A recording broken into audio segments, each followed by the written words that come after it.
In the aftermath of UFC 297, there are some people online that are painting a narrative that Sean Strickland was robbed of his middleweight title last night in Toronto, Ontario, Canada.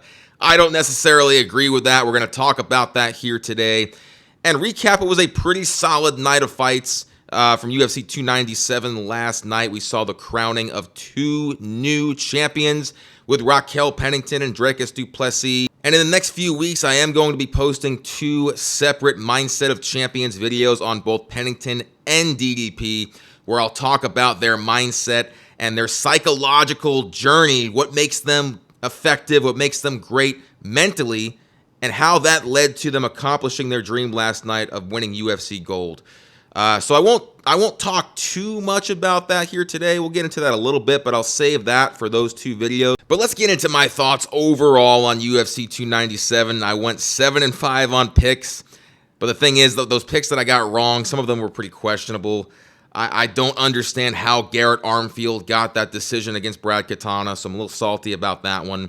The Ramon Tavares one, I get it. I mean, if you're going based off of damage, I could see how the judges scored it in Ramon Tavares' favor, but I thought Sergey Sadeh did well enough to win that decision. So personally feel like I should have gone 9-3 on picks, but that's neither here nor there. Pretty solid night of fights overall. Let's start with Raquel Pennington. Guys, like I said yesterday in the breakdown video, this girl's a bulldog. This girl just marches forward. She has an unbreakable will. And I was wrong. I mean, listen, I will freely admit that. I was wrong about Raquel Pennington. My assessment of her mindset leading into this fight, I thought she was going to, feel those lingering effects from that Nunes fight, even though it was several years ago. I thought that was going to be in the back of her mind. I thought she was going to fight timid. I thought she was going to allow the pressure of the situation that it was probably going to be, if she didn't win, her last shot at recognizing UFC gold. And I thought that she was going to break under that pressure. She proved me wrong, and I'm glad she did. She absolutely deserves to be UFC champion. She is an OG of the fight game. She's been around forever. Long before, women's MMA was even accepted in the UFC. Raquel Pennington was grinding on the regional scene, cutting her teeth on the regional scene. And I was really happy to see her get that win. I picked Bueno Silva. To win by submission, and she came close to that a couple times. But Pennington was just able to break her mentally, physically, totally broke her in that fight, pushed her into the deep waters, the championship rounds, for the first time in her career. And here's the thing, too. A lot of people, leading up to that fight, everybody thought Mayra Bueno Silva was going to be Amanda Nunes 2.0. She was going to win this fight and dominate that division, similar to how the Lioness dominated over it for a number of years. She's not there yet. She is not there yet, and Raquel Pennington proved that. Now, whether or not Bueno Silva reaches that potential one day, time will tell. She certainly has a skill set, physically has the skill set, right? Great submission game, power in her hands and feet, but needs to work on a few things. And a lot of that has to do with what we talk about up here. It's mindset. Mindset is like 80% of it, maybe even more. So I think this loss, how she recovers and rebounds from this loss, will be telling to the future of Mayra Bueno Silva. So time will tell with that. But right now, it's Pennington's time. It's Raquel Pennington's time as champion. And this was, listen, people are saying, oh, she should have stood and traded with her more. She should have let her hands go. She should have listened to her coaches. And I agree with that. I do agree with that. I think there was potential there for Pennington to get a finish because Bueno Silva was fading. She was gassing quick. And I think instead of Pennington getting into the clinch with her, pushing her up against the cage and working that clinch game, if she would have just separated and relied on her boxing, she could have potentially knocked Bueno Silva out. But then you got to think, she's also risking Bueno Silva to land something on her. Let's not forget, Bueno Silva has power in her hands. So I think Pennington fought a smart game plan. She did what she needed to do to break this girl. And yes, a finish would have been the icing on the cake. Obviously, you want to see a fighter leave nothing to doubt and get that stamp, right, that you get with a knockout or a submission. But I still think she fought a beautiful fight. She did what she needed to do and obviously won a clear decision. So I can't criticize the performance too much. But yeah, I would have, for sure, I would have liked to see her let her hands go a little bit more, and maybe not play it too safe in those championship rounds when you had an opponent in Bueno Silva that was clearly gassed out and you could tell was just had quit at that point. I mean, at the end of that fight, in the end of the few seconds of the 5th round, when Bueno Silva is just laying there, not doing anything, not even trying to get back up, it was pretty clear that she had given up. So, again, all the credit in the world to Raquel Pennington. I'm very happy to see her with UFC gold around her waist. And I'm excited to see her fight Juliana Pena in her first defense of that title. That's going to be a good fight. Pena, I would imagine, is probably going to be a slight favorite. Well, maybe not. I mean, usually the champion gets the benefit of the odds. So I think maybe you give Pennington's the slight edge, or maybe it's a pick 'em. But I do think that's a tough matchup for Pennington. But it's one that she can win too. You know, it's a winnable matchup on either side of the coin. So that's going to be fun down the stretch in 2024 whenever Pena is ready to go. I think that's going to probably happen within the summer of 2024, I would assume. Maybe fall, if we're pushing it that far out. But the thing with that division, the thing with that women's 135 division, it's going to have a hard time. It's going to have the UFC is going to have a difficult time selling that division, just because of the fact that Amanda Nunes retired on top and she dominated everybody. Totally dominated everybody. Only lost once. That was to Juliana Pena, and she came back and totally destroyed Pena in the rematch and left no doubt that, listen, the first fight, you can't call any fight a fluke. I hate using that term, but she avenged that loss. So it's to the point where I don't think anybody is going to view whoever has that title right now as anything other than second place. And that's kind of unfair, right? It's an unfair thing because Nunes retired, right? And totally agree with the retirement. I think she doesn't get enough credit for retiring on top. She already proved everything that she could possibly prove. But it does put the division in a tough spot from a marketing standpoint. The UFC needed somebody like a Bueno Silva that they could get behind, and they could say, she's finishing these girls similar to how Nunes is, and you can kind of build somebody up like that. As much as I like Raquel Pennington, I have a lot of respect for her. I think they are going to have a hard time selling her.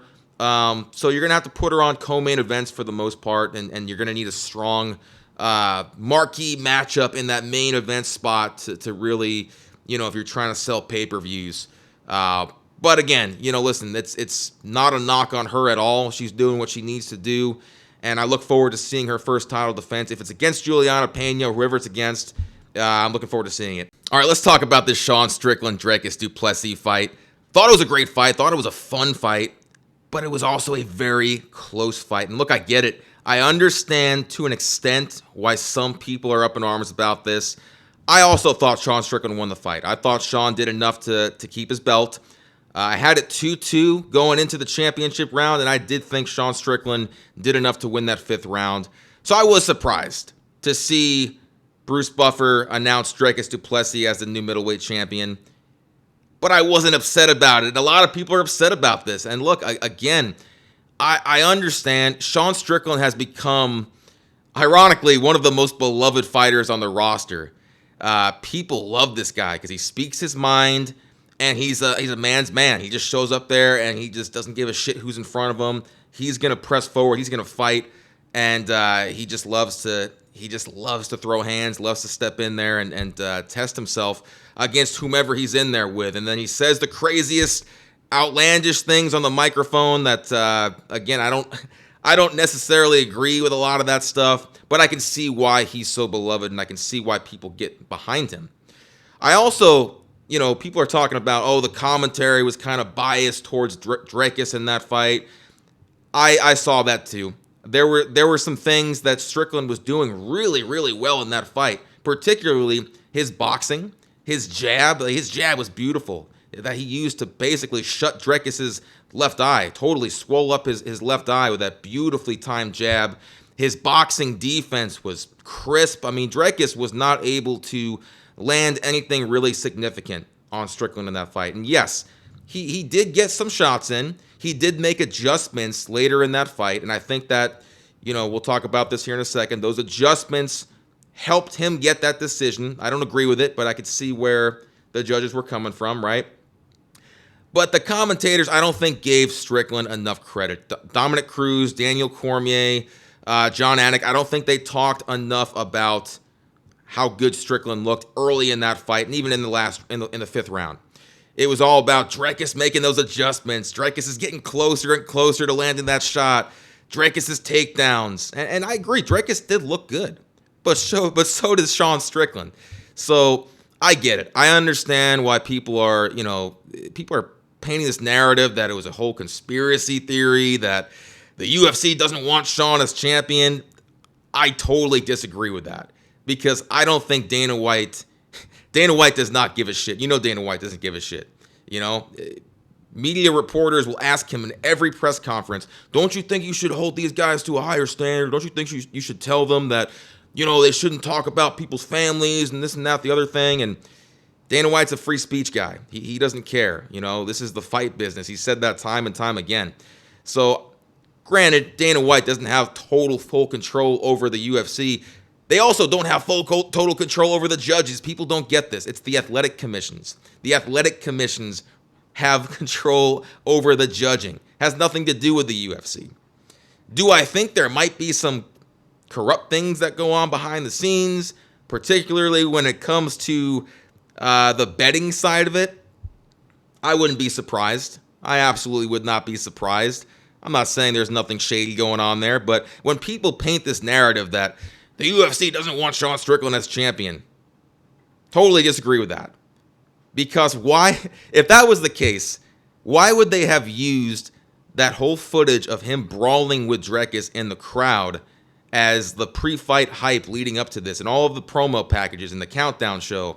Why would they promote some of the crazy, outlandish comments that he does in a lot of these interviews? Why would they promote these things that he's saying if they didn't want him to be champion? I think that's a little ridiculous. So it has nothing to do with the UFC doesn't want Strickland as champion. It had everything to do with the way the judges saw the fight.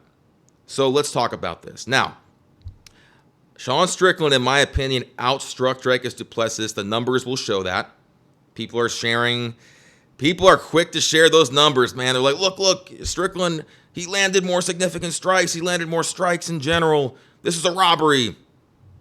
Again, pump the brakes. Pump the brakes with the word robbery. I've been watching this sport since I was 13 years old.